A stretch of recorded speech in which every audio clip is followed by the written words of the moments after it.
hopes and fears this year, when I think about that, my brain immediately goes to school. I'm an elementary school teacher, so I'm used to having to be flexible. 2 days never look the same, and you make a million decisions on the spot you never could have prepared for ahead of time. But this year has been different. This year has been harder. My usual fears and worries and the questions that are rolling around in my brain of how do I keep them safe? How do I keep them happy? How do I build a classroom community that values inclusion and diversity? And then after all those things, how do I teach them curriculum in a way that makes them each feel uniquely special and smart? Well, this year, I still have all those questions, but they've intensified.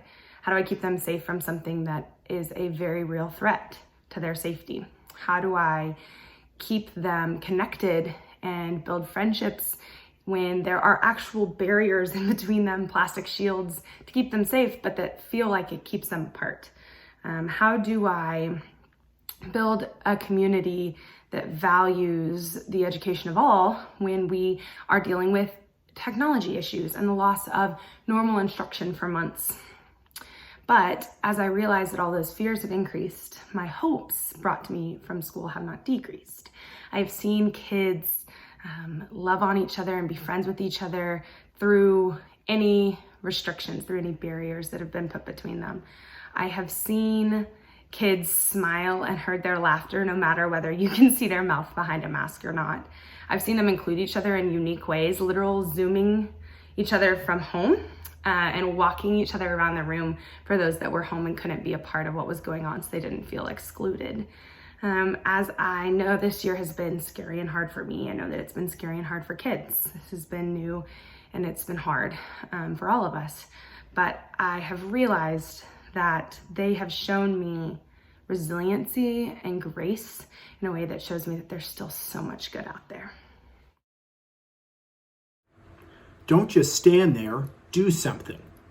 If you're anything like me, 2020 has certainly given you something to be excited about and to take action towards, whether that is racial injustice or the global pandemic or a contentious presidential election. It can be really easy to get excited and want to argue with somebody on social media, or to be able to talk to someone and have a difficult conversation with somebody that's in your family. This Advent season, during this time of waiting, I want to encourage us to think differently about that. And instead of saying, don't just stand there, do something, let's think about don't just do something, stand there. Take a deep breath.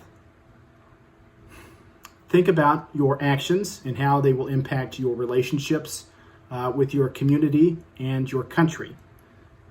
Be sure that you take stock of the things that you have to be thankful for this holiday season. Spend some time with your family. Take some time to rest and be ready to look forward to what's hopefully going to be a better and brighter 2021.